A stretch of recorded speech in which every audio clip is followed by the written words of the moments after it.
I would see that they're reading the email and not answering. And I'm like, what's happening here? I mean, couldn't you just click reply and say no?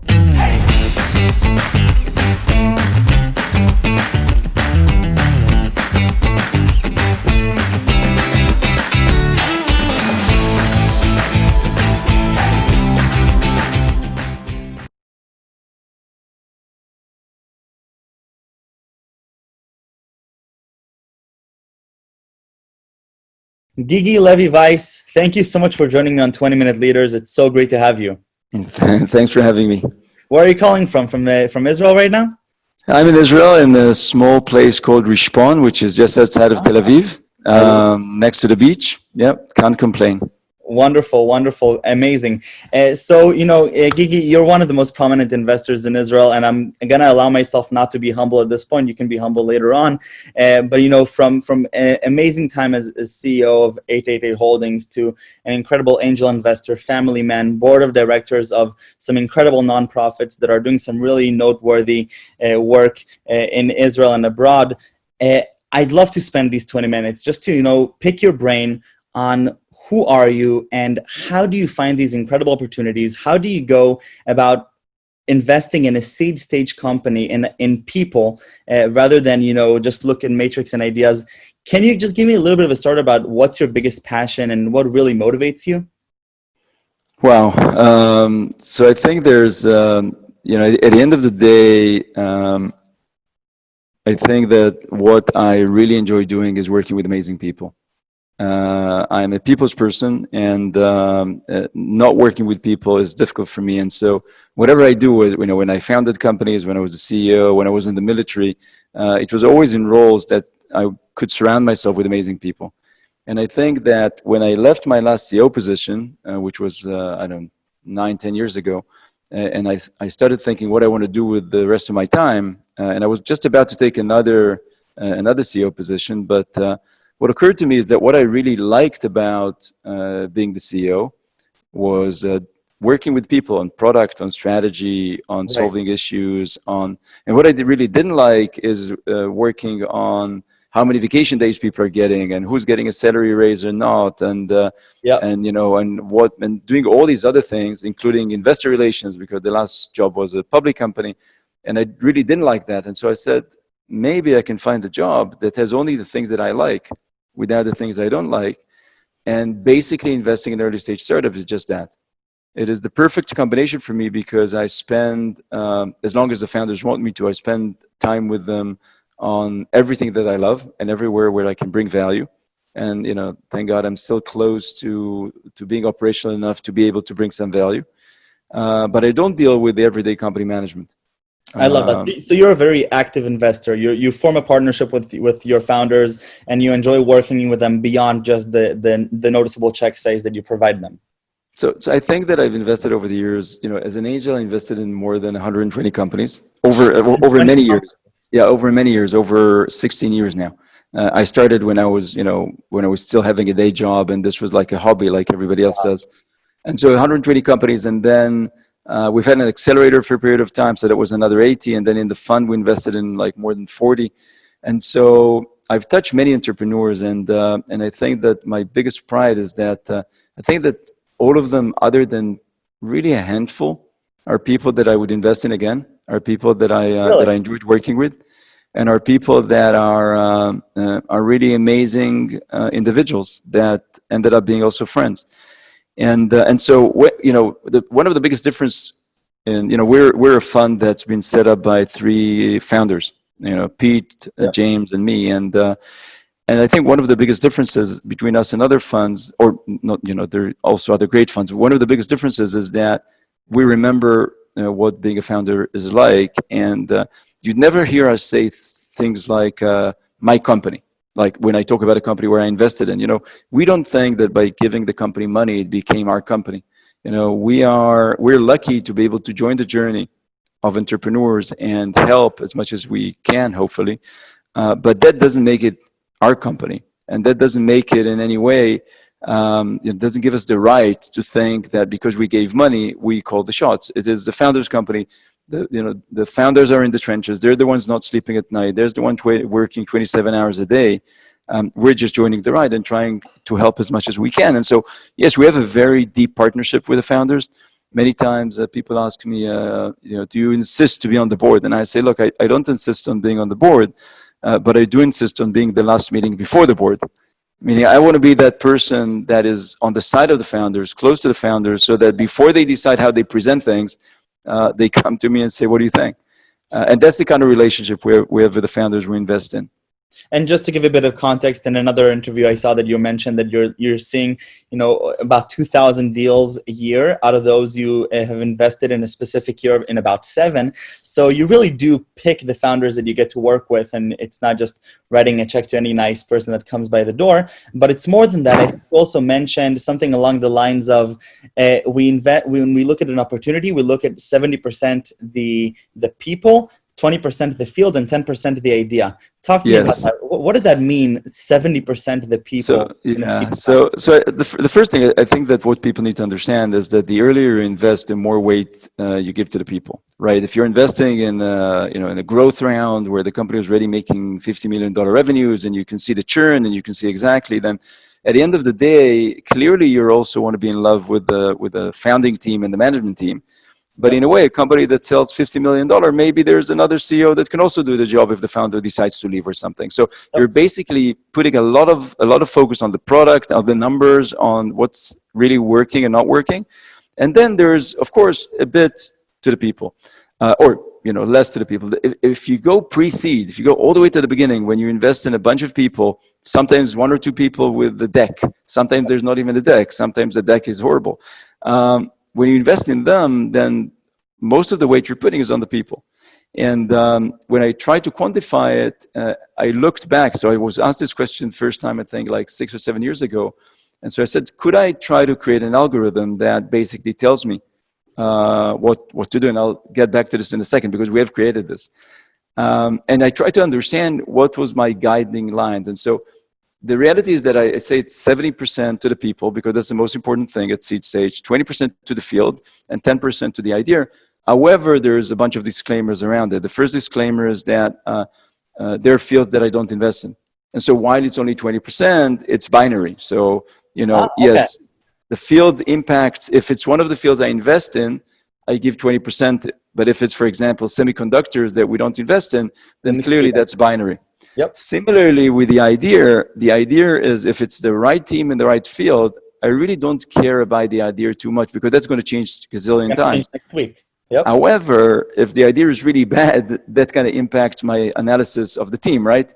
If they came with a really, really bad idea, then it impacts. And so it is really a bit more balanced, but reality is that most of our decision-making at the early stage is a lot around the team. Okay, so Gigi, between us and between the couple of 1,000 others that are going to watch this, out of the 120 angel investments plus 40 with the fund, how many do you feel like you've had a personal impact on the journey of the founder, a positive impact? An honest question. So I think that clearly I need to be careful here because my explanation to myself of the hard work that I'm putting in has got to be conditioned on me believing that I'm making an impact. And so clearly I'm biased and I think that I made a tremendous impact on everybody. I think that, but realistically, I think that in every company that I've invested in, there has been a bunch of points where clearly they could have gotten maybe the same advice from somebody else smarter than me, but I think there were a couple of points where me being there at the right time with the right answer saved them time or saved them money or got them to the right place. Now, there are areas where, there are companies where, we sold the company for $700 million. I brought the buyer, I negotiated the deal, I closed the deal. And so that's very tangible. But I think that actually the most important ones are the ones where that are not around me being involved in the big success. It's me being involved in the tough times. Being involved the late night calls and the sitting down for a beer and talking to the somebody leaving and everybody's broken or the product's not working and you need to reiterate again and again and again, and you need somebody to kind of look you in the eyes and tell you that this is what's happening to everybody and that's okay, and and you shouldn't break, or these times where somebody's come to you and he just doesn't want to continue doing what he's doing because because it's so tiring and so difficult, and you give him an honest analysis of why they should, or sometimes why they shouldn't. I think that one of the things I'm most proud of is that I think that every once in a while I run into somebody that comes to me and tells me, you saved me 3-4 years of my life, and I owe you for that a lot more than I owe the people that told me to continue, or the people because sometimes you from where you sit, you see things differently, and that something's not going to work, or that something is in the wrong direction, or competition, and it's way ahead in a way that's going to be tough to catch up. I think that at the end of the day, a lot of the advice that I give people is not necessarily on huge things. What I found over the years is that yes, of course, every once in a while there's a big strategy session, and I can help in that, and that's great. But the reality is that a lot of it is on the small things. And so, a founder decides that he needs to let go of somebody, and he's never done that before. He never let go anybody in the United States, or he's never done this or that. And these things are, you can either now spend a month on understanding how to do it, or you can ask somebody that saw it in many places or did it before. Or you need to sign an agreement with an affiliate. You've never done that before. You don't know what to do. And so these are the kind of things that I think many times the relationship are very around kind of very practically. It could be like WhatsApps in the middle of the night. I was going to ask you, Gigi, do you have 2 minutes? Is it a WhatsApp message, or is it a weekly meeting, a phone call, email? So I think that it's the combination. It's all of the above, and it's a combination. And the reality is that usually with most companies, I have like a weekly call, or sometimes if the frequency does not require that, maybe every 2 weeks. Yeah. But then there would be emails, and there would be WhatsApps, and there would be messengers and messages and so on. And everybody would kind of ping me at the right moment, and I try to keep time in my calendar to basically get back to everybody. Because if the point is that a lot of this advice is very timely, and so if you can't give the answer now, then the answer is not that valuable, because the founder already had to go to others and ask questions and consult the lawyers and so on. And also, if you need to make a product decision, if they want to ask you something about new design, you can't give them the answer in 3 days. The sprint's already over. Okay, right? But Gigi, hold on. You're invested in over 100 companies. You're still running a fund, and you're actively looking at thousands of opportunities per year. How do you make time to answer people? I mean, literally, how tangibly do you make the time to go and answer WhatsApp? So first of all, I think that I work more than I ever thought I'm going to work as an investor. That's the reality. For all of you out there that think that investor life is kind of going to the beach every day.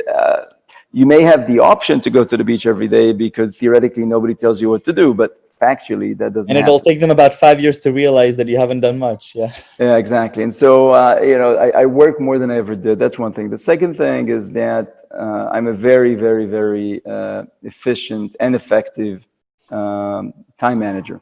Yep. So my days are very, very tight. I work like very high energy throughout the day and many of the nights, sadly. And that's that. And I think that I'll tell you a story. Many years ago, when I started my first company, actually my second company, and I was after being an Air Force pilot, and I was used to this ecosystem where basically people respond to each other. You're like, you have a question, you ask somebody, they answer. And I remember trying to sell my product many years ago, and I would send emails to people, and they would not reply. And I would then, back then you could still put a bit of Java code into the email that allowed you to know that people actually opened it and read it. And so I would see that they're reading the email and not answering. And I'm like, what's happening here? I mean, couldn't you just click reply and say no? Yeah. Or if you want to be nasty, click reply and say, never write me again, but something and nothing. And I took a commitment that doesn't matter who I am and how successful I am, that's never going to happen to people writing me. So everybody writing me always gets a reply. I try to make it very fast. I'm kind of an inbox zero person, but it's difficult sometimes. And that's a commitment that takes a lot of my time, but it's also it's also a lot of the energy that I give back into the ecosystem, or I try to give back. And also, I mean, let's be frank. Every company that asks me a question, or every new business plan I look at, a deck, it's not just for the benefit of those that I'm replying to. I'm also learning from it, right? So every day I look at a deck and I say, wow, that's interesting. I didn't know that this business is so large. I didn't know that that these are the competitors in this field. I didn't know that there's a new way to do something. And so I'm trying to learn from everything. And so, yeah, it's a lot of work. Do you have a systematic approach of how you appreciate the deal flow that you have? So let's say you have a few hundred deals per month. Is there a certain way in which you approach these deals, or is it archaic based on the industry and the way the founders are communicating with you? You mean how do I appreciate? How do I evaluate? Actually, how do you judge? How do I evaluate? So, I'll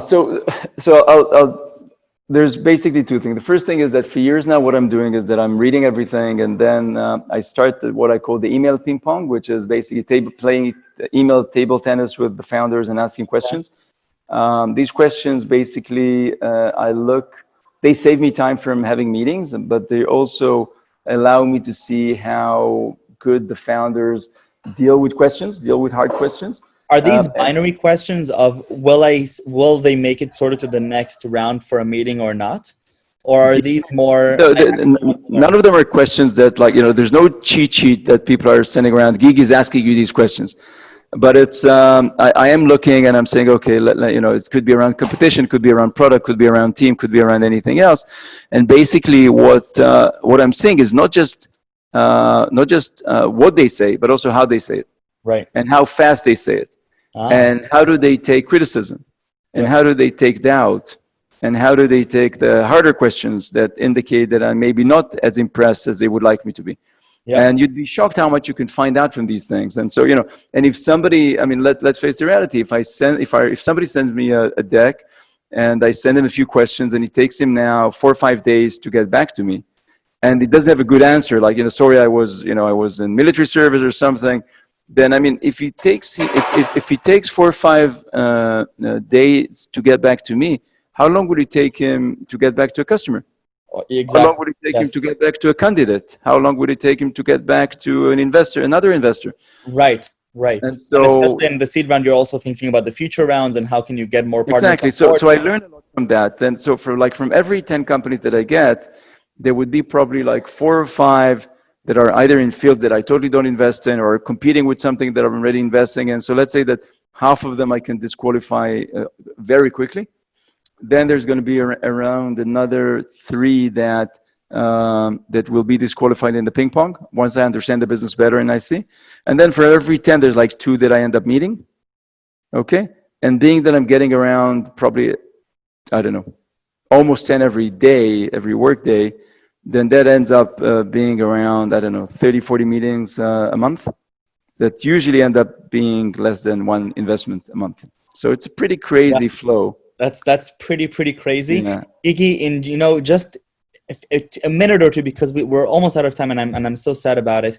Talk to me about COVID-19. We're almost, it looks like we're starting to see the light at the end of the tunnel. By the time this interview is published, hopefully it's much better than it already is right now. Fasttrack NFX, you did something that's very contrarian to a lot of other funds around the world. Talk to me about that. So I think that we started seeing that with COVID, everybody was kind of retracting and not investing anymore, or investing less. And clearly, by the way, the best teams and the best geos continued raising money. That's good. But there's everybody else that also needs to raise money and grow. And we looked at it and we said that it's either that we, like everybody else, kind of say, well, wait and see, or we try to challenge the industry and actually do what we think is the right thing, which is actually to invest more in seed at this stage. Why? Because seed companies are basically companies that are going to work now for a few months on their product. They're not dependent on the current recession or non-recession. It's the best time to be heads down working and working on your product. And basically, the innovation economy does not need to stop. It is the future. It's the future, and we need to continue fueling it. And we have, we have money. We've been given money by our LPs to invest it, not to sit on it. And so we said, let's do something which is exactly the opposite. So when everybody else was saying we're slowing down, we said we're accelerating. What did we do? We took all the capabilities that we had before, which are product that we built, like the company brief, which allows us to get structured data. It allows everybody to send data about their company to investors. Wonderful. And so we told everybody, if you're submitting a company brief to us, and you're looking at the investment docs that we put out, because we don't want any negotiations on the document. These are standard, safe documents, and they're completely standard, and you can read them beforehand. And you know exactly what's going to be the valuation, and you know exactly what's going to be the percentage we're taking. So that depending on your stage, it was always 15% for 1 million, 1.5 million, or 2 million.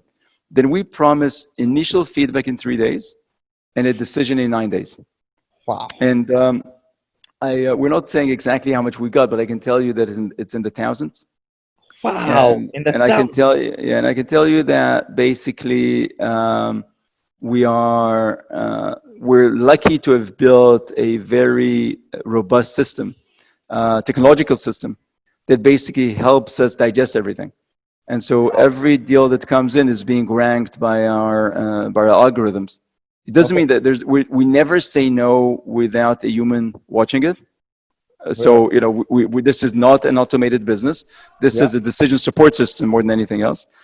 However, we're clearly ripening right now. We're enjoying the fruits of the hard work we've done over the last few years, because every company that comes in now, I know exactly what to look at. I know exactly what are the things that I need to pay attention to. And so, you know, and then that also allows us to write more detailed rejection emails to those that we reject. Or to ask the right questions to the one we want to continue with. And so far, we've made a few investments and we love it. Wow. Okay. So Gigi, so once an entrepreneur, always an entrepreneur. That obviously comes across. And you know, I had so many things I wanted to talk about your experience as an Air Force pilot, and comparing that to some of the things that you're experiencing as a founder and an investor, and a bit about who you are as a person and the things that really, really make you passionate. But one thing that I have to say that I'm hugely inspired by is the high energy.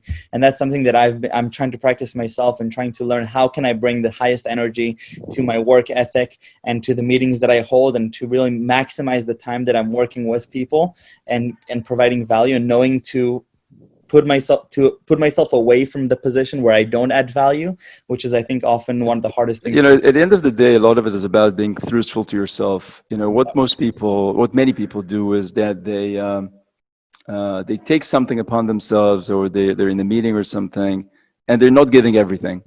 You know, they're reading emails, they're thinking about something else, which is fine. Everybody has these moments. However, if you want to be truthful to yourself, then when you are in something, you need to be 100% in it. I love it. And if you can't be 100% in it, then you're probably in the wrong place, and find a better place for yourself. Gigi, I love it. I know you're so busy and I have to let you go, but very last question. I need 3 words that best describe you. Yeah, so, you know, I think that at the end of the day, a more interesting exercise is like a sentence that describes 3 words is like very, but if you gave me like a 20 minutes heads up that I need to come up with this. Not nearly enough. Yeah. But I think that if this is something that I've been thinking a lot about about myself, about my life, about being a parent, about my kids. And, you know, kind of the 3 values at the end of the day that I think that if I had to choose, what would be the ones that I would love to use to define myself, the 3 are love, passion, and care. These are the 3. And I think that, you know, all 3 of them in a way do not sound like business related ones, but they are the core of every business success. It's love, passion, and care. And I think that if I had the chance to add a couple more, one of them would be learning, and the other one would be speed, right? Which are more kind of concrete to the business rule. But love, passion, and care are definitely the ones that I would love to think are defining me. Gigi, thank you so much for the inspiration. Thank you. Thanks for having me. Your friendship, and take care. This was wonderful. Thank you. Great. Bye bye. Okay, bye, man.